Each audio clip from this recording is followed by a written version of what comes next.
Hi guys, welcome back to our channel. ഞാൻ ഇന്നൊരു new ഡ്രാമയുമായിട്ടാണ് നിങ്ങളിലേക്ക് എത്തിയിട്ടുള്ളത്. ആസ് ബ്യൂട്ടിഫുൾ ആസ് യു, എല്ലാവരുടെയും ഫേവററ്റ് ആക്ടർ ആയിട്ടുള്ള ഷുക്കായുടെ ഡ്രാമയാണിത്. എന്നെ പോലെ തന്നെ നിങ്ങൾക്കും ഒരുപാട് ഷുക്കായിനെ ഇഷ്ടമാണെന്ന് എനിക്കറിയാം. അങ്ങനെ ഇഷ്ടമുള്ളവര് റെഡ് ഹാർട്ട് കമന്റ് ആയിട്ടൊന്ന് പോസ്റ്റ് ചെയ്യുക. ഈ ഒരു ഡ്രാമ അനൗൺസ് ചെയ്തിട്ട് 1.5 years ആയി. അന്ന് മുതൽ ഞാൻ വെയിറ്റ് ചെയ്തിരിക്കുവാണ്. വേറൊന്നുമല്ല, എന്റെ ഫേവററ്റ് ആക്ടറും ആക്ട്രസും ഒരുമിച്ച് അഭിനയിച്ച ഡ്രാമ ആയതുകൊണ്ട് തന്നെയാണ്. പിന്നെ ഇത് ഓഫീസ് റൊമാൻസ് കൂടിയാണ്. ഇതിൽ ടോട്ടൽ 40 എപ്പിസോഡ്സ് ആണ് ഉള്ളത്. അപ്പോൾ ഇനി എന്തായാലും ഞാൻ പറഞ്ഞു ബോറടിപ്പിക്കുന്നില്ല, നമുക്ക് നേരെ എപ്പിസോഡിലേക്ക് പോകാം. എപ്പിസോഡിന്റെ തുടക്കത്തിൽ തന്നെ ഹീറോയിനെയാണ് കാണിക്കുന്നത്. ഹീറോയിന്റെ പേര് ജിങ്ഷി. ജിങ്ഷി ഇപ്പോൾ അവളുടെ അമ്മയുടെ കൂടെ വീഡിയോ കോളിൽ സംസാരിച്ചുകൊണ്ടിരിക്കുകയാണ്. ബസ് സ്റ്റോപ്പിന് അടുത്ത് തന്നെയാണ് ഈ ഫ്ലാറ്റ്. ജോലിക്ക് പോയിട്ട് വരാനൊക്കെ ഈസി ആയിരിക്കും. അതേപോലെ തന്നെ തൊട്ടടുത്ത് ഒരു സ്കൂളും ഉണ്ട്. എന്റെ മാരേജ് ഒക്കെ കഴിഞ്ഞ് കുട്ടികളൊക്കെ ആയി കഴിഞ്ഞാല് അടുത്ത് തന്നെയുള്ള സ്കൂളിലൊക്കെ വിടാന്നൊക്കെ പറഞ്ഞ് അടുത്തായിട്ട് കണ്ട ഫ്ലാറ്റിന്റെ ഡീറ്റെയിൽസ് ഒക്കെ നമുക്ക് പറഞ്ഞു കൊടുക്കും. അമ്മയാണെങ്കിലും ഇതൊക്കെ കേട്ട് എന്തായാലും കൊള്ളാം, അപ്പോ നിങ്ങൾക്കൊരു വീടായി, അങ്ങനെയാണെങ്കിൽ പെട്ടെന്ന് തന്നെ മാരേജ് ലൈഫിലേക്ക് കടക്കാനായിട്ട് നോക്കെന്ന് പറയും. എന്താ അമ്മ ഈ പറയുന്നത്? ആദ്യം ഇമ്പോർട്ടന്റ് ആയിട്ടുള്ള കാര്യം ഒരു വീട് വാങ്ങുക എന്നുള്ളതാണ്. അതില് നമ്മൾ കുറെ ഇൻവെസ്റ്റ് ചെയ്യണം. വീട് വാങ്ങിക്കഴിഞ്ഞാല് അതിന്റെ പുറകെ മാരേജ് ഒക്കെ ഒരു ഫോർമാലിറ്റി പോലെ നടന്നോളും. പിന്നെ ഞാനും ചെന്നും ഇപ്പോ നല്ല റിലേഷൻഷിപ്പിൽ തന്നെയാണ്. മാരേജിന്റെ കാര്യം ഞങ്ങൾ ഇപ്പോൾ ചിന്തിക്കുന്നില്ല. ആദ്യം ഒരു വീട്, അതിനുശേഷം മാരേജ് എന്നാണ് ഞങ്ങള് ആലോചിച്ച് വെച്ചിരിക്കുന്നതെന്ന് പറയും. എന്തായാലും നിങ്ങളുടെ ഇഷ്ടം പോലെ എന്താന്ന് വെച്ചാൽ ചെയ്യും. നീ നിന്റെ ഹെൽത്തും കൂടി ഒന്ന് ശ്രദ്ധിച്ചേക്കണേന്നും പറഞ്ഞ് അമ്മ കോള് കട്ട് ചെയ്യും. ആക്ച്വലി ജിങ്ഷി ഒരു റോബോട്ടിക് എഞ്ചിനീയർ ആണ്. അതുമല്ലാണ്ട് പുള്ളിക്ക് ഇപ്പോ കറന്റ് ആയിട്ട് ഒരു ബോയ് ഫ്രണ്ടും കൂടി ഉണ്ട്.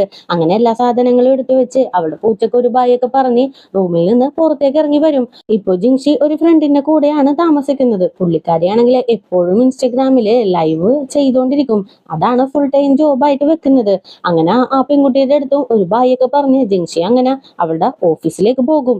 അതേ ടൈം ഫ്ലൈറ്റിൽ ഇരിക്കുന്ന ഒരാളെ കാണിക്കാണ്. അയാളാണെങ്കിലോ യുവാൻ എന്ന പേരുള്ള ആരോടോ സംസാരിച്ചുകൊണ്ടിരിക്കുകയാണ്. താങ്കൾ വല്ലതും അറിഞ്ഞായിരുന്നു? നിങ്ങളുടെ ഗ്രാൻഡ് പേ ഉണ്ടല്ലോ, മിസ്റ്റർ യാനിനെയാണ് ഡാങ്യാൻ മെഡിക്കൽസിന് ഇൻചാർജ് ആക്കാനായിട്ട് പോകുന്നത്. എന്തായാലും നിങ്ങൾ പേടിക്കണ്ട, താങ്കളുടെ കൂടെ ഞങ്ങൾ കുറച്ചു പേരുണ്ടാകും. എല്ലാം സ്മൂത്ത് ആയിട്ട് ഞങ്ങൾ ഹാൻഡിൽ ചെയ്തോളാന്ന് പറയും. ആ ടൈമിനാണ് നമ്മുടെ ഹീറോ അവിടെ വന്നിരിക്കുന്നത്. ആക്ച്വലി ഇപ്പോൾ ഇയാള് സംസാരിച്ചുകൊണ്ടിരുന്നത് നമ്മുടെ ഹീറോനെ പറ്റിയാണ്. ഹീറോന്റെ പേരാണ് യാൻ. യാനിനെ കണ്ട് ഇയാളാണെങ്കിലോ ഒന്ന് പേടിച്ച് ഫോൺ അങ്ങോട്ട് കട്ട് ചെയ്യും. അപ്പൊ തന്നെ നമ്മുടെ ഹീറോ ഒന്ന് തിരിഞ്ഞു നോക്കി ചിരിച്ചിട്ട് ഹലോ മിസ്റ്റർ ഗു, ഒരുപാട് നാളായാലോ ഞാൻ കണ്ടിട്ടെന്നും പറഞ്ഞ് ഒരു ഫയൽ എടുത്ത് കയ്യിലേക്ക് കൊടുക്കും. മിസ്റ്റർ ഗു, നിങ്ങൾക്ക് ഇതെന്താണെന്ന് മനസ്സിലാവുന്നുണ്ടോ? ദാങ്യാൻ മെഡിക്കൽസിലുള്ള ഒരാള് അയാളുടെ യൂറോപ്പിലുള്ള മാൻഷൻ നിങ്ങൾക്ക് കമ്മി വിലക്ക് വിറ്റതിന്റെ രേഖയാണ്. ഈ ഒരു കാര്യം ചെയർമാൻ അറിഞ്ഞാൽ എന്തായിരിക്കും അവസ്ഥ? നിങ്ങളെ ഇവിടെ നിന്ന് പറഞ്ഞഴക്കില്ലേ? നിങ്ങളെ പറഞ്ഞഴക്കാനായിട്ട് എനിക്കൊട്ടും താല്പര്യമില്ല. ഒരുപാട് കാലമായിട്ട് നിങ്ങൾ ഞങ്ങൾക്ക് വേണ്ടിയിട്ട് വർക്ക് ചെയ്തുകൊണ്ടിരിക്കുകയല്ലേ. അതുകൊണ്ട് തന്നെ ഈ കാര്യം ഞാൻ മൂടി മറച്ചേക്കാം. അതേപോലെ തന്നെ ഡാങ്യാൻ മെഡിക്കൽസിന് അടുത്ത ഇൻചാർജ് ആവാനായിട്ട് പോകുന്നത് ഞാനാണ്. നിങ്ങളപ്പോ എനിക്ക് സപ്പോർട്ട് ചെയ്യണം. നിങ്ങൾ എന്നെ സപ്പോർട്ട് ചെയ്താല് ഇതേപോലുള്ള ഒരു മാൻഷൻ അല്ല പല മാൻഷൻ വാങ്ങാനായിട്ട് ഞാൻ നിങ്ങളെ ഹെൽപ്പ് ചെയ്യാം. എന്താ ഓക്കെ അല്ലേ എന്ന് ചോദിക്കും. പുള്ളിക്കാരനാണെങ്കിലോ ഇത് കേട്ട് എല്ലാത്തിനും ഓക്കെയും അടിക്കും. ഇയാളങ്ങനെ നമ്മുടെ ഹീറോ കറക്റ്റ് ചെയ്തിട്ടുണ്ട്. ഇയാളാണെങ്കിലോ സംസാരിച്ചുകൊണ്ടിരുന്നത് നമ്മുടെ ഹീറോന്റെ കസിന്റെ അടുത്താണ്. രണ്ടുപേർക്കും ഇടയിൽ ഒരു മത്സരം നടക്കുന്നുണ്ട്. യുവാനും അതെ യാനിനും അതെ ഇൻചാർജ് ആവാനായിട്ടുള്ള ചാൻസ് ഉണ്ട്. ഒരാളുടെ പക്ഷത്തേക്ക് ഒരു ആളെ കൂട്ടിക്കഴിഞ്ഞാല് അവർക്ക് കൂട്ട് അധികമായിട്ട് ഇൻചാർജ് ആവാനായിട്ടുള്ള ചാൻസ് ഉണ്ടല്ലോ. അതിനു വേണ്ടിയിട്ടാണ് രണ്ടുപേരും ഓരോരുത്തരെ കറക്കിയെടുക്കാനായിട്ട് നോക്കുന്നത്. ഇപ്പോ ഇയാളെ എന്തായാലും നമ്മുടെ യാൻ കറക്കിയെടുത്തിട്ടുണ്ട്. അതേ ടൈം ജിങ്ഷി ആണെങ്കിലോ ഓഫീസിലേക്ക് പോവാനായിട്ട് സബ്വേയിലേക്ക് കയറാനായിട്ട് പോകുമ്പോൾ അവിടെയാണെങ്കിലോ ക്ലോസ് ചെയ്ത് വെച്ചിട്ടുണ്ട്. ഇനി ഇവിടെ നിന്ന് കഴിഞ്ഞാല് ലേറ്റ് ആകുമെന്നും പറഞ്ഞ് ഒരു സൈക്കിളും റെന്റിനെടുത്ത് പുള്ളിക്കാരി നേരെ ഓഫീസിലേക്ക് തിരിക്കും. അതേ ടൈം യാനാണെങ്കിലോ ഇപ്പോ അബ്രോഡിൽ നിന്ന് ചൈനയിലേക്ക് വരുവാണ്. അങ്ങനെ ഫ്ലൈറ്റ് ഒക്കെ ഇറങ്ങി അസിസ്റ്റന്റിന്റെ കൂടെ നടന്നു വരുമ്പോ യുവാൻ നമ്മുടെ യാനിന് കോൾ ചെയ്യും.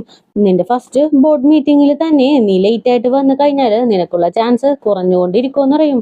ആ ടൈമിന് യുവാന്റെ അസിസ്റ്റന്റ് അങ്ങോട്ടേക്ക് വന്ന് ഇപ്പോ നമ്മുടെ ഹീറോ കറക്കിയെടുത്തില്ലേ മിസ്റ്റർ ഗു, അയാള് ചൈനയിലേക്ക് വന്നിട്ടില്ല എന്നുള്ള കാര്യം പറയും. ഇത് കേൾക്കുമ്പോൾ യുവാൻ ആകെ ടെൻഷനാകും. ബോർഡ് മീറ്റിംഗിൽ ഇവൾക്കുള്ള സപ്പോർട്ട് ഇങ്ങനെ കുറഞ്ഞു വന്നുകൊണ്ടിരിക്കുകയാണ്. അതേ ടൈം യാനിനെ കാണിക്കുന്നുണ്ട്. പുള്ളിക്കാരൻ അങ്ങനെ ബോർഡ് മീറ്റിങ്ങിന് വരാനായിട്ട് കാറിൽ ഇങ്ങനെ വന്നുകൊണ്ടിരിക്കുകയാണ്. ഗ്രാൻഡ് പേയാണ് ഇവനെ ജർമ്മനിയിൽ നിന്ന് ചൈനയിലേക്ക് വിളിച്ചു വരുത്തുന്നത്, അതും ഇൻചാർജ് ആയിട്ട് നിർത്താൻ വേണ്ടിയിട്ട്. ഇവന്റെ ഈ ഒരു സ്ഥാനം തട്ടിയെടുക്കാനായിട്ട് യുവാനും ശ്രമിക്കുന്നുണ്ട്. പക്ഷെ അത് വിട്ടുകൊടുക്കാനായിട്ട് നമ്മുടെ യാനിന് താല്പര്യമൊന്നുമില്ല. അങ്ങനെ അവൻ ഇവിടെ വന്ന കാര്യം ഏതോ ഒരു പെൺകുട്ടീനോട് വിളിച്ചു പറയാനായിട്ട് അവന്റെ അസിസ്റ്റന്റിന്റെ അടുത്ത് പറയും. അതേ ടൈം ജിങ്ഷിനെ കാണിക്കാണ്. റോഡ് ക്രോസ് ചെയ്യാനായിട്ട് നിൽക്കുവാണ്. ആ ടൈമിന് ഓഫീസിലുള്ള ഫ്രണ്ട് ജിങ്ഷിക്ക് കോൾ ചെയ്യും. നീ എവിടെയാണ്? എത്രയും പെട്ടെന്ന് ഇങ്ങോട്ടേക്ക് വരണം, മീറ്റിംഗ് തുടങ്ങാനായി. മിസ്റ്റർ ചാൻ ആണെങ്കിലും നിന്റെ പ്രോജക്റ്റ് എല്ലാം ജെറോക്സ് എടുക്കുന്നുണ്ട്, അധികം ലേറ്റ് ആക്കണ്ട, എത്രയും പെട്ടെന്ന് വരാനായിട്ട് പറയും. ഞാൻ എത്രയും പെട്ടെന്ന് വരുമെന്നും പറഞ്ഞ് ഫോൺ കട്ട് ചെയ്യും. ആ ടൈമിൽ തന്നെ റോഡ് ക്രോസ് ചെയ്യാനായിട്ടുള്ള സിഗ്നലും ഇടും. അങ്ങനെ ജിങ്ഷി സൈക്കിളും ചവിട്ടി പോകുമ്പോ ഓപ്പോസിറ്റ് ഒരാള് ഫോണിൽ സംസാരിച്ച് സൈക്കിളും ചവിട്ടി വരുന്നുണ്ട്. പെട്ടെന്ന് അയാളുടെ ബാലൻസ് മിസ് ചെയ്ത് ജിങ്ഷിയുടെ വണ്ടിയിലേക്ക് ഇടിക്കാനായിട്ട് പോകും. ജിങ്ഷി ആണെങ്കിലോ പെട്ടെന്ന് വണ്ടി തിരിക്കും. അതാണെങ്കിലോ അങ്ങോട്ടേക്ക് വരുന്ന ഒരു സ്കൂട്ടറിലേക്ക് ചെന്നിടിക്കും. ആ സ്കൂട്ടർ ആണെങ്കിലോ ആ വഴി പോകുന്ന നമ്മുടെ ഹീറോന്റെ കാറിലേക്ക് ചെന്നിടിച്ചു നിൽക്കും. പെട്ടെന്ന് തന്നെ കാറിൽ നിന്ന് ഡ്രൈവർ ഇറങ്ങി ആ സ്കൂട്ടറുകാരന് ഒരുപാട് ചീത്തയൊക്കെ പറയും. അയാളാണെങ്കിലോ പേടിച്ച് ഞാനല്ല വന്നിടിച്ചത്, വേറൊരു പെൺകുട്ടി എന്റെ വണ്ടിയിലേക്ക് വന്നിടിച്ചതാന്ന് പറഞ്ഞുകൊണ്ടിരിക്കുമ്പോ തന്നെ ജിങ്ഷിയും അങ്ങോട്ടേക്ക് വരും. ആക്ച്വലി ഞാൻ വന്ന് ഈ ചേട്ടന്റെ വണ്ടിയിൽ ഇടിച്ചതല്ല, വേറൊരാള് വന്ന് എന്റെ വണ്ടിയിലേക്ക് ഇടിക്കാനായിട്ട് പോയപ്പോ ഞാൻ ജസ്റ്റ് വെട്ടി തിരിച്ചതാണ്. അങ്ങനെ യാദൃച്ഛികമായിട്ട് സംഭവിച്ച കാര്യമാണ്. ഞാൻ നഷ്ടപരിഹാരം തരാനായിട്ട് തയ്യാറാണ്. അതേപോലെ തന്നെ അയാളുടെ കയ്യിൽ നിന്നും പകുതി തുക നിങ്ങൾ വാങ്ങണം. ശരിക്കും പറഞ്ഞാ ട്രാഫിക് റൂൾസ് ഒന്നും പാലിക്കാണ്ട് ഫോണിൽ സംസാരിച്ചാണ് അയാള് റോഡ് ക്രോസ് ചെയ്തത്. അങ്ങനെ ചെയ്യാൻ പാടില്ല. അങ്ങനെ ഇരിക്കുമ്പോ റെസ്പോൺസിബിലിറ്റി മുഴുവനും അയാളാണ് ഏറ്റെടുക്കേണ്ടത്. എന്ത് വന്നാലും ഞാൻ പകുതി തുക തന്നേക്കാന്ന് പറയും. ജിങ്ഷി ഇങ്ങനെ ഓരോ റൂൾസ് ഒക്കെ സംസാരിക്കാനായിട്ട് തുടങ്ങുമ്പോ ആരാണെന്ന് അറിയാനായിട്ട് നമ്മുടെ ഞാനാണെങ്കിൽ ഒന്ന് ജിങ്ഷിനെ നോക്കും. ജിങ്ഷിനെ കാണുമ്പോ തന്നെ പഴയ സ്കൂൾ കാലഘട്ടത്തിലുള്ള ഒരുപാട് കാര്യങ്ങളൊക്കെ മനസ്സിലേക്ക് ഓർമ്മ വരും. എന്നാലും അതൊന്നും പുറത്ത് കാണിക്കാണ്ട് പയ്യെ ഗ്ലാസ് ഒന്ന് താഴ്ത്തി അസിസ്റ്റന്റിന്റെ അടുത്ത് എന്തായാലും ഇതിന്റെ തുക പിന്നീട് തരാന്നും പറഞ്ഞ് ഫോൺ നമ്പർ വാങ്ങിയേക്കെന്ന് പറയും. അങ്ങനെ അയാളും ഫോൺ നമ്പറൊക്കെ ജിങ്ഷിയുടെ കയ്യിൽ നിന്ന് വാങ്ങും. ജിങ്ഷി ആണെങ്കിലോ ആരാണ് ഈ കാറിന്റെ ഉള്ളിൽ ഇരിക്കുന്നതെന്ന് അറിയാനായിട്ട് ഒന്ന് എന്ത് നോക്കുമെങ്കിലും യാനിനെ കാണാനായിട്ട് സാധിച്ചിട്ടില്ല. യാൻ മാത്രമേ ഇപ്പോ ജിങ്ഷിനെ കണ്ടിട്ടുള്ളൂ. അങ്ങനെ തന്നെ കാറും എടുത്ത് ഇവരിങ്ങനെ പോകും. ആ ടൈമിന് ഫ്രണ്ടും കോൾ ചെയ്ത് ബോർഡ് മീറ്റിംഗ് തുടങ്ങാറായി, എത്രയും പെട്ടെന്ന് വരാനായിട്ട് പറയും. അങ്ങനെ ജിങ്ഷിയും ഓടിക്കതച്ച് ഓഫീസിലേക്ക് ചെല്ലും. ആക്ച്വലി യാനിന്റെ കമ്പനിയിലാണ് ജിങ്ഷി ഇപ്പോൾ വർക്ക് ചെയ്യുന്നത്. അവൾ അങ്ങനെ ഓഫീസിലേക്ക് ചെല്ലുന്നതിന് മുമ്പ് തന്നെ ബോർഡ് മീറ്റിംഗ് സ്റ്റാർട്ട് ചെയ്തിട്ടുണ്ട്. യാനും എല്ലാവരും അവിടെ നിൽക്കും. മിസ്റ്റർ ചെന്നാണെങ്കിലും നമ്മുടെ ജിങ്ഷി ചെയ്ത പ്രോജക്റ്റ് അയാൾ ചെയ്ത പോലെ തന്നെ പ്രസന്റ് ഒക്കെ ചെയ്യും. എല്ലാവരെയും കയ്യടിയൊക്കെ വാങ്ങും. ജിങ്ഷിയും അങ്ങനെ ബോർഡ് മീറ്റിംഗ് നടക്കുന്ന സ്ഥലത്തേക്ക് ചെന്നിരിക്കും. ഇയാൾ പ്രസന്റ് ചെയ്യുന്നതെല്ലാം കാണുന്നൊക്കെയുണ്ട്. പക്ഷെ ജിങ്ഷി ആണെങ്കിലോ ആ ഒരു പ്രോജക്റ്റില് ഇടയ്ക്കൊരു ലോക്ക് വെച്ച് കൊടുത്തിട്ടുണ്ട്. ഇയാൾക്കാണെങ്കിൽ ആ ഒരു സെക്ഷനിലേക്ക് ചെല്ലുമ്പോൾ അതിലെന്ത് എക്സ്പ്ലെയിൻ ചെയ്യണമെന്ന് അറിയില്ല. ആകെ കൺഫ്യൂഷൻ ആയിട്ട് നിൽക്കും. അവിടെ നിൽക്കുന്നവരും ഇതിനെപ്പറ്റി എക്സ്പ്ലെയിൻ ചെയ്യാനായിട്ട് പറയുന്നുണ്ട്. ഇയാളാണെങ്കിലോ വല്ലാണ്ട് നെർവസ് ആവാനായിട്ട് തുടങ്ങും. അപ്പോൾ തന്നെ അവിടെയുള്ളവർക്കും ഏകദേശം കാര്യം പിടികിട്ടും. ആരാണോ ഈ പ്രോജക്റ്റ് ഒറിജിനൽ ആയിട്ട് ചെയ്തത് അയാൾ ഇങ്ങോട്ടേക്ക് വന്നു നിന്ന് ഇതിനെപ്പറ്റി എക്സ്പ്ലെയിൻ ചെയ്യാനായിട്ട് പറയും. അങ്ങനെ ഇത് കേട്ട് ജിങ്ഷിയും ഇത് എക്സ്പ്ലെയിൻ ചെയ്യാനായിട്ട് വരും. അപ്പോഴാണ് ജിങ്ഷി നമ്മുടെ യാനിനെ കാണുന്നത്. യാനിനെ കാണുമ്പോൾ വല്ലാണ്ടൊന്ന് ഷോക്കാകും. പക്ഷെ യാനിന്റെ ഫേസിലാണെങ്കിലോ ഒരു മാറ്റവും ഇല്ല. ഭയങ്കര കൂളായിട്ടാണ് ജിങ്ഷിനെ നോക്കുന്നത്. പിന്നെ ജിങ്ഷിയും അതൊന്നും പുറത്ത് കാണിക്കാണ്ട് നേരെ ചെന്ന് നിന്ന് എക്സ്പ്ലെയിൻ ചെയ്യാനായിട്ട് തുടങ്ങും. ഒരു ഡോക്ടർക്കും പേഷ്യന്റിനും ഇടയിലുള്ള ബോണ്ടിങ് പോലെ തന്നെ ഈ മെഷീനും പേഷ്യൻസിനും ഇടയിൽ ഒരു ബോണ്ടിങ് നമുക്ക് ക്രിയേറ്റ് ചെയ്തെടുക്കാന്നും പറഞ്ഞ് ഇതിനെപ്പറ്റി വലിയ രീതിക്ക് എക്സ്പ്ലെയിൻ ചെയ്യാനായിട്ട് തുടങ്ങും. ഇത് കേൾക്കുമ്പോൾ തന്നെ ഹീറോ ഒരു ഫ്ലാഷ് ബാക്കിലേക്ക് പോവാണ്. സ്കൂൾ കാലഘട്ടത്തിൽ ഒരു AI കോമ്പറ്റീഷനില് ഇതേപോലെ തന്നെ നമ്മുടെ ജിങ്ഷി പങ്കെടുത്തിട്ടുണ്ട്. ജിങ്ഷിയുടെ അതേ ടീമിലായിരുന്നു ഞാനും ഉണ്ടായിരുന്നത്. അന്ന് എന്തോരം കോൺഫിഡന്റ് ആയിട്ടാണ് നമ്മുടെ ജിങ്ഷി സംസാരിച്ചത്. അതേ കോൺഫിഡൻസ് ഒട്ടും ചോരാതെ തന്നെ ഇവിടെയും നമ്മുടെ ജിങ്ഷി എക്സ്പ്ലെയിൻ ചെയ്യുന്നുണ്ട്. അങ്ങനെ ബോർഡ് മീറ്റിംഗും കഴിയും. ജിങ്ഷിനെ ഒരു മൈൻഡ് പോലും ചെയ്യാണ്ട് ഞാനാണെങ്കിലോ അവിടെ നിന്ന് നടന്നു പോകും. ഇവൻ എന്താണ് എന്നെ മൈൻഡ് ചെയ്യാത്തതെന്ന് പറഞ്ഞ് ജിങ്ഷി അവളുടെ ചെയറിലേക്ക് ചെന്നിരുന്നിട്ടും കൺഫ്യൂഷൻ ഒട്ടും മാറുന്നില്ല. ഇവൻ തന്നെയല്ലേ ഇവൻ എന്റെ കൂടെ പഠിച്ചതല്ലേ, എന്നിട്ട് ഇവൻ എന്നെ മറന്നുപോയോ, ഇതെന്താണിത്, ഒരു പിടിയും കിട്ടുന്നില്ലല്ലോ എന്നും പറഞ്ഞ് ഗൂഗിളില് ഈ ഒരു കമ്പനീനെ പറ്റിയൊക്കെ സെർച്ച് ചെയ്യും. അടുത്ത CEO ആരാണ് ആവാൻ പോകുന്നത് എന്നൊക്കെ നോക്കും. അതിലാണെങ്കിലോ നമ്മുടെ യാനിന്റെ പേരും വരും. ജർമ്മനിയിൽ നിന്ന് പഠിച്ചിട്ടാണ് ഇപ്പൊ വന്നിട്ടുള്ളതെന്നൊക്കെ അതില് കൊടുത്തിട്ടുണ്ട്. ഇനി ചിലപ്പോ ജർമ്മനിയിൽ പോയി പഠിച്ചതിന്റെ അഹങ്കാരം കൊണ്ടിട്ടായിരിക്കുമോ, അല്ലെങ്കിൽ CEO ആണ് അവന്റെ കീഴിലാണ് ഞാൻ വർക്ക് ചെയ്യുന്നതെന്നുള്ള വല്ല ചിന്തയും അവനുണ്ടാകുമോ. ചിലപ്പോ അതുകൊണ്ടായിരിക്കും എന്നും പറഞ്ഞ് ചിന്തിച്ചോണ്ടിരിക്കുമ്പോ പെട്ടെന്ന് ഫ്രണ്ടിന്റെ അടുത്ത് നിന്നും കോള് വരും. കോഫി ഷോപ്പിലുണ്ടെന്ന് പറയുമ്പോ ഓക്കെ ഞാൻ പെട്ടെന്ന് വരാന്നും പറഞ്ഞ് കോളും കട്ട് ചെയ്ത് പുള്ളിക്കാരി കോഫി ഷോപ്പിലേക്ക് പോകും. അതേ ടൈം യാനിന്റെ അടുത്തേക്ക് ഒരു പെൺകുട്ടി വരും. ഇവളുടെ പേരാണ് സിഡ്നി. ഇവളാണെങ്കിലോ നമ്മുടെ യാനിനെ നോക്കി, ഇന്ന് ബോർഡ് മീറ്റിംഗ് സക്സസ്ഫുൾ ആയിട്ട് തീർന്നു, അതിന് വീക്കെൻഡില് ഒരു പാർട്ടി വെച്ചിട്ടുണ്ട്, നീ ജോയിൻ ചെയ്യില്ലേന്ന് ഇങ്ങനെ ചോദിക്കും. വീക്കെൻഡ് അല്ലേ, ഞാൻ ജോയിൻ ചെയ്തോളാന്ന് പറയും. അപ്പൊ തന്നെ സിഡ്നി, അങ്ങനെയാണെങ്കിൽ നൈറ്റ് ഇന്ന് നമുക്ക് ഒരുമിച്ച് ഡിന്നറിന് പോയാലോ എന്ന് ഇങ്ങനെ ചോദിക്കും. എനിക്കിപ്പോ ടൈമില്ല, ഗ്രാൻഡ് പേനെ കാണാനായിട്ട് പോണം, പിന്നെ വേറെയും കുറച്ച് കാര്യങ്ങളുണ്ട്, വീക്കെൻഡ് നമുക്ക് മീറ്റ് ചെയ്യാന്നും പറഞ്ഞ് ഞാൻ അങ്ങനെ നടന്നു പോകും. അതേ ടൈം ജിങ്ഷി ഫ്രണ്ടിനെ പോയി മീറ്റ് ചെയ്യും. പുള്ളിക്കാരൻ ഒരു സ്റ്റാർട്ടപ്പ് കമ്പനി തുടങ്ങാനായിട്ട് പോകുന്നുണ്ട്. അതിനുള്ള പ്ലാൻസ് ഒക്കെ നമ്മുടെ ജിങ്ഷിയാണ് ഇട്ട് കൊടുക്കുന്നത്. അങ്ങനെ ആ പ്ലാൻസ് ഒക്കെ നോക്കിയിട്ട്, നിനക്ക് ഇതിൽ ഒരുപാട് കഴിവുണ്ട്, എന്തിനാണ് നീ അവസാനം വരെ ഒരു എംപ്ലോയി ആയിട്ട് ഇരിക്കാൻ പോകുന്നത്? ഇനി നിന്റെ പ്ലാൻ അതാണോ? എന്തിനാണ് നിന്റെ കഴിവ് വെറുതെ നീ പാഴാക്കുന്നത്? എന്തായാലും നീ എന്റെ കൂടെ വന്ന് ജോയിൻ ചെയ്യാന്ന് പറയും. അയ്യോ എനിക്ക് പറ്റില്ലടാ, ഞാൻ ഇപ്പോഴൊരു വീട് വാങ്ങാനായിട്ട് പോവാണ്, അതിന് ഫസ്റ്റ് എന്റെ ജോലി സ്റ്റേബിൾ ആയിരിക്കണം, അതിന്റെ EMI ഒക്കെ അടക്കേണ്ടതല്ലേ എന്ന് ചോദിക്കും. നിനക്ക് അറിഞ്ഞൂടേടി, എന്റെ പാരന്റ്സിന് ഒരു സൂപ്പർ മാർക്കറ്റ് ഉള്ളതാണ്, അതേപോലെ നമ്മുടെ രണ്ടുപേരുടെയും ഉള്ളിൽ ഒരുപാട് കഴിവുണ്ട്, നമ്മുടെ ഈ കഴിവ് വെച്ച് നമ്മുടെ ബിസിനസ് നമുക്ക് നല്ല സക്സസ്ഫുൾ ആക്കാം, പിന്നെ എന്റെ പാരന്റ്സിന്റെ കയ്യിൽ ഒരുപാട് ക്യാഷും ഉണ്ട്, അതുകൊണ്ട് നീ പേടിക്കണ്ടടി, എന്നെ വിശ്വസിച്ച് ഇതിലേക്ക് വന്നോന്ന് പറയും. ആ ടൈമിന് ജിങ്ഷിക്ക് സിഡ്നിന്റെ അടുത്ത് നിന്നും കോള് വരും. നൈറ്റ് ഒരു പാർട്ടി ഉണ്ട്, നമുക്ക് ഒരുമിച്ച് പോകാം, നിന്നെ ഞാൻ വന്ന് പിക്ക് ചെയ്തോളാം, നന്നായിട്ട് ഡ്രസ് ചെയ്ത് നിന്നോളണോന്നും പറഞ്ഞ് ഫോൺ അങ്ങോട്ട് കട്ട് ചെയ്യും. അങ്ങനെ തന്നെ ജിങ്ഷി നേരെ അവളുടെ വീട്ടിലേക്ക് ചെല്ലും. ഇവളുടെ വീട്ടില് 2 ഫ്രണ്ട്സും കൂടിയുണ്ട്. ഇവര് 3 പേരാണ് ആ വീട്ടില് താമസിക്കുന്നത്. എപ്പോഴും ലൈവ് സ്ട്രീം ചെയ്തുകൊണ്ടിരിക്കുന്ന പെൺകുട്ടിയുടെ പേര് നാൻസി. ജിങ്ഷി ഇങ്ങനെ പാർട്ടിക്ക് പോകുന്ന കാര്യം അറിയുമ്പോ തന്നെ നാൻസി ആണെങ്കിൽ ഒരു ഡ്രസ്സൊക്കെ ഇട്ട് കൊടുത്ത് ഒരുപാട് മേക്കപ്പ് ഒക്കെ നമ്മുടെ ജിങ്ഷിക്ക് ഇട്ട് കൊടുക്കും. എന്താണ് വല്ല പ്രൊമോഷൻ കിട്ടാനായിട്ടുള്ള ചാൻസ് വല്ലതും ഉണ്ടോന്ന് ഇങ്ങനെ ചോദിക്കും. ഇന്നത്തെ ബോർഡ് മീറ്റിംഗില് അടിപൊളിയായിട്ട് ഞാൻ എല്ലാ കാര്യവും പ്രസന്റ് ചെയ്തു, ചിലപ്പോ ചാൻസ് ഉണ്ടാകും, അതുകൊണ്ടായിരിക്കും ഇങ്ങനെ പാർട്ടിക്കൊക്കെ വിളിച്ചോണ്ട് പോകുന്നേന്ന് പറയും. ആ ടൈമിന് തന്നെ വേറൊരു ഫ്രണ്ടും കൂടി റൂമിലേക്ക് കയറി വരും. ഇവളുടെ പേര് ലിലി. എന്താണിത് ജിങ്ഷി, ഫേസിൽ ഒരുപാട് മേക്കപ്പ് ഒക്കെ ഉണ്ടല്ലോ, എങ്ങോട്ടാ പോകുന്നേന്ന് ഇങ്ങനെ ചോദിക്കും. അതെ, ബോസിന്റെ കൂടെ ഒരു പാർട്ടിക്ക് പോവാണ്, പാർട്ടിക്ക് പോവാനായിട്ട് ബോസ് ക്ഷണിച്ചിട്ടുണ്ടെന്ന് പറയും. ഓ, ബോസ് പാർട്ടിക്ക് പോവാനായിട്ട് ക്ഷണിച്ചിട്ടുണ്ടോ? നിനക്ക് പ്രമോഷൻ കിട്ടാനായിട്ടുള്ള ചാൻസ് വല്ലതും ഉണ്ടോ? അല്ല, ബോസ് എങ്ങനെയാണ് കാണാനെന്ന് ഇങ്ങനെ ചോദിക്കും.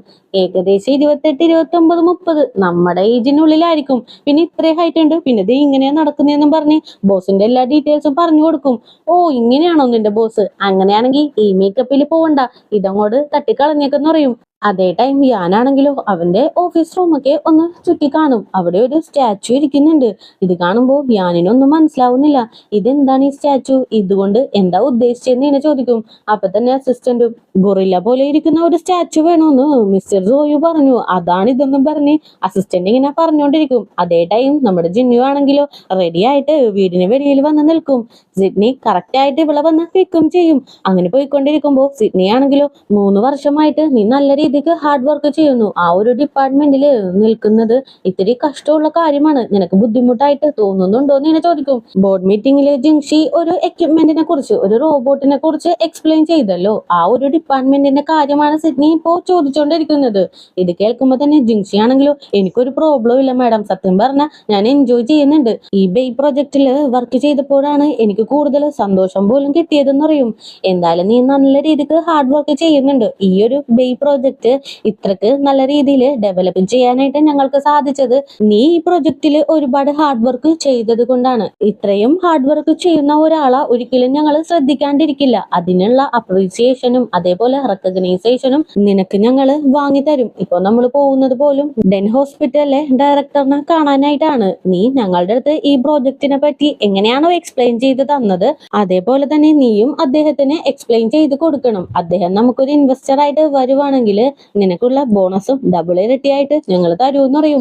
ഇത് കേൾക്കുമ്പോൾ ജിങ്ഷിക്ക് ഒരുപാട് ഹാപ്പി ആകും. അതേ ടൈം ഞാനും ഇവര് മീറ്റ് ചെയ്യാൻ വേണ്ടിയിട്ട് വരുന്ന ആ ഡയറക്ടറിന്റെ കൂടെ ഇരുന്ന് കാർഡ്സ് ഒക്കെ കളിച്ചോണ്ടിരിക്കുകയാണ്.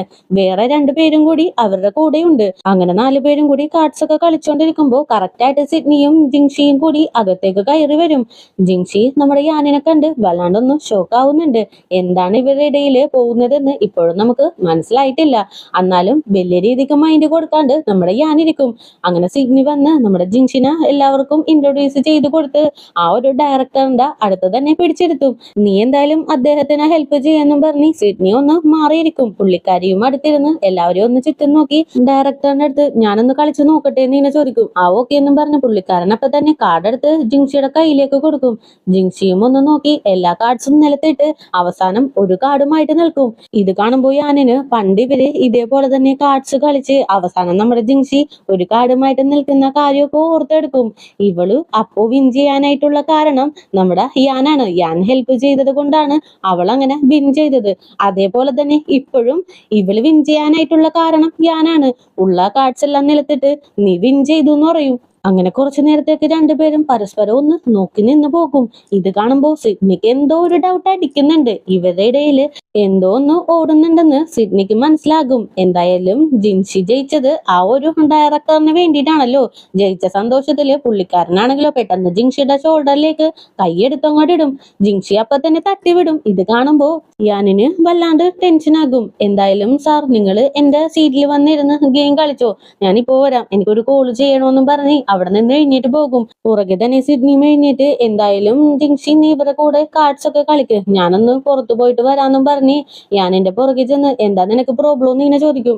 എന്തായാലും നീ ഗുവാൻ കമ്പനിയുടെ ഡയറക്ടർ ആണെന്ന് എനിക്കറിയാം. നിന്റെ പ്രോജക്റ്റ് പ്രൊമോട്ട് ചെയ്യാനായിട്ട് നീ നിന്റെ എംപ്ലോയീസിനെയും കൂട്ടിയിട്ട് വരാൻ പാടില്ലായിരുന്നു എന്ന് പറയും. അതേ ടൈം ജിൻഷി ആണെങ്കിലോ കാർഡ്സ് ഒക്കെ കളിക്കുന്നതിനിടയിൽ അവരുടെ പ്രോജക്റ്റിനെ പറ്റിയിട്ട് എക്സ്പ്ലെയിൻ ചെയ്യാനായിട്ട് തുടങ്ങും. ആ ഒരു ഡയറക്ടറിന്റെ ഫോൺ കേസ് കണ്ട് അയാളുടെ ക്യാരക്ടർ എങ്ങനെയുള്ളതാണ്, അയാളോട് എങ്ങനെ പറഞ്ഞാൽ അയാള് ഇത് കേട്ടിരിക്കുമെന്ന് മനസ്സിലാക്കി അയാൾക്ക് ഇഷ്ടമുള്ള പോലെ തന്നെ ഇവള് എക്സ്പ്ലെയിൻ ചെയ്ത് കൊടുക്കും. അയാളും ഭയങ്കര ഇൻട്രസ്റ്റില് ഇവള് പറയുന്ന കാര്യങ്ങളെല്ലാം ഭയങ്കരമായിട്ട് ശ്രദ്ധിച്ച് കേൾക്കാനും തുടങ്ങും. അതേ ടൈം സിഡ്നിയും ഞാൻ ജിൻഷിനെ ഇങ്ങോട്ടേക്ക് കൂട്ടിക്കൊണ്ട് വന്നത് ഈ ഒരു പ്രൊജക്റ്റിനെ പറ്റി അയാൾക്ക് എക്സ്പ്ലെയിൻ ചെയ്ത് കൊടുക്കാനാണ്. ജിൻഷി പ്രസന്റ് ചെയ്ത എന്തായാലും ആ ഒരു പ്രൊജക്റ്റിന് ഇൻവെസ്റ്റർ ആയിട്ട് അദ്ദേഹം വരും, അതെനിക്ക് ഉറപ്പാണ്, അത്രയ്ക്കും കഴിവ് അവൾക്കുണ്ടെന്ന് പറയും. അപ്പൊ തന്നെ ഞാനും ഇതൊരു പ്രൈവറ്റ് ഗ്യാതറിംഗ് ആണ്, അതില് പുറത്തുനിന്ന് ഒരാള് ഇങ്ങോട്ടേക്ക് വരേണ്ട ആവശ്യമില്ല, അതുകൊണ്ട് തന്നെ എത്രയും പെട്ടെന്ന് അവളെ ഇവിടെ നിന്ന് പറഞ്ഞഴക്കണമെന്ന് ഞാനപ്പൊ തന്നെ സിഡ്നിന്റെ അടുത്ത് സ്ട്രിക്റ്റ് ആയിട്ട് പറയും. അതേ ടൈം ജിൻഷിയുടെ പ്രസന്റേഷൻ ഒക്കെ കേട്ട് ആ ഒരു ഡയറക്ടർ ആണെങ്കിലോ വല്ലാണ്ട് ഇംപ്രസ് ആകും. എന്തായാലും നിന്റെ പ്രസന്റേഷൻ ഒക്കെ സൂപ്പർ ആയിട്ടുണ്ട്, ഞാൻ വീട്ടിൽ ചെന്ന ഉടനെ തന്നെ ഈ ഒരു കാര്യം ഞാൻ എന്റെ ഡാഡിന്റെ അടുത്ത് ഡിസ്കസ് ചെയ്യും, അതിനുശേഷം എന്തായാലും ഞാൻ നിന്നെ അറിയിക്കാം, എന്തായാലും നിന്റെ ഫോൺ നമ്പർ തന്നേക്കെന്നും പറഞ്ഞ് നമ്പറൊക്കെ അങ്ങനെ വാങ്ങാനായിട്ട് നിൽക്കുമ്പോ പെട്ടെന്ന് ജിൻഷിനെ സിഡ്നി വിളിക്കും. അങ്ങനെ ജിൻഷി സിഡ്നിയുടെ അടുത്തേക്ക് നടന്നു പോകുമ്പോ ഓപ്പോസിറ്റ് നമ്മുടെ യാൻ നടന്നു വരുന്നുണ്ട്. പക്ഷെ ഒട്ടും തന്നെ നമ്മുടെ ജിൻഷിനെ യാൻ മൈൻഡേ ചെയ്യുന്നില്ല. അത് കണ്ട് ഇത്തിരി അപ്സെറ്റ് ആയിട്ടാണ് സിഡ്നിയുടെ അടുത്തേക്ക് ചെല്ലുന്നത്. അപ്പൊ തന്നെ സിഡ്നിയും നീ എന്തായാലും ഒരു ടാക്സി പിടിച്ച് വീട്ടിലേക്ക് പോയിക്കോ, മിസ്റ്റർ യാനെ എന്തോ ഡിസ്കസ് ചെയ്യാനായിട്ടുണ്ട്, അതുകൊണ്ട് തന്നെ ഔട്ട്സൈഡേഴ്സ് ആരും ഇവിടെ നിൽക്കേണ്ട, പുള്ളിക്കാരൻ അത്രക്ക് കംഫർട്ടബിൾ ആവില്ല എന്നാണ് പറയുന്നത്, അതുകൊണ്ട് നീ ഇവിടെ നിന്ന് പോയിക്കോന്ന് പറയും. ശരിക്കും യാൻ നമ്മുടെ ജിൻഷിനെ വല്ലാണ്ട് അവോയ്ഡ് ചെയ്യുവാണ്. ജിൻഷിക്കും അത് നന്നായിട്ട് മനസ്സിലാവുന്നുണ്ട്. അതുകൊണ്ട് തന്നെ ഭയങ്കര സങ്കടപ്പെട്ട് അവിടെ നിന്ന് ഇറങ്ങി പോകും. അങ്ങനെ എല്ലാ ഡിസ്കഷനും കഴിഞ്ഞ് എല്ലാരും പോവാനായിട്ട് നിൽക്കുമ്പോ ആ ഒരു ഡയറക്ടർ നമ്മുടെ സിഡ്നിനെ നോക്കി എന്തായാലും നിങ്ങൾക്ക് പോസിറ്റീവ് ആയിട്ടുള്ള ഒരു മറുപടിയുമായിട്ട് ഞാൻ വരും, അപ്പോൾ നമുക്ക് മീറ്റ് ചെയ്യാം, മീറ്റ് ചെയ്യുമ്പോൾ ജിൻഷിനെയും കൂടി കൂട്ടിക്കൊണ്ട് വരണമെന്നും പറഞ്ഞ് പുള്ളിക്കാരൻ അവിടെ നിന്ന് പോകും. അങ്ങനെ അയാൾ പോയി കഴിയുമ്പോ സിഡ്നി ആണെങ്കിലോ നേരെ യാനിനെ നോക്കി നീ ഒന്നും കഴിച്ചില്ലല്ലോ, നമുക്ക് ഒരുമിച്ച് ഡിന്നർ കഴിച്ചാലോ എന്ന് ചോദിക്കും. ഞാനിപ്പോ കുറച്ച് ടയേർഡാണ്, അതുകൊണ്ട് തന്നെ വീട്ടിലേക്ക് പോയി റെസ്റ്റ് എടുക്കണം, പിന്നെ നീയും കുറച്ച് ഡ്രിങ്ക് ചെയ്തിട്ടില്ലേ, സേഫ് ആയിട്ട് വീട്ടിലേക്ക് പോകുന്നു പറഞ്ഞ് ഇവളെയും അവോയ്ഡ് ചെയ്ത് ഹീറോ ആണെങ്കിലോ നേരെ ഒരു റെസ്റ്റോറന്റിലേക്ക് പോയിരിക്കും.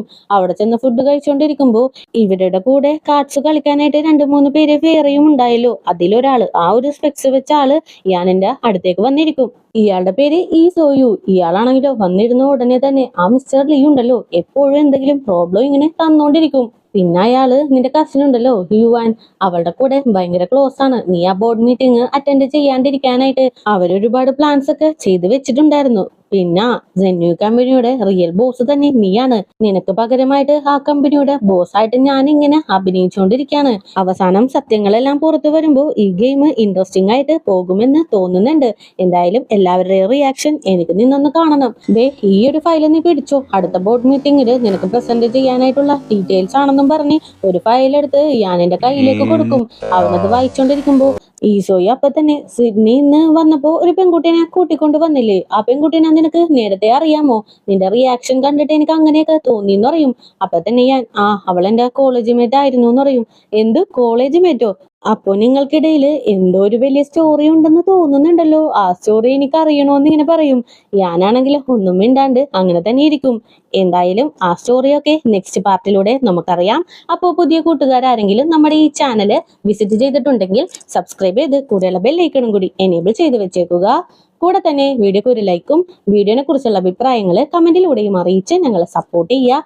അപ്പോൾ നെക്സ്റ്റ് പാർട്ടുമായിട്ട് വരുന്നവരേക്കും tata bye bye. See U.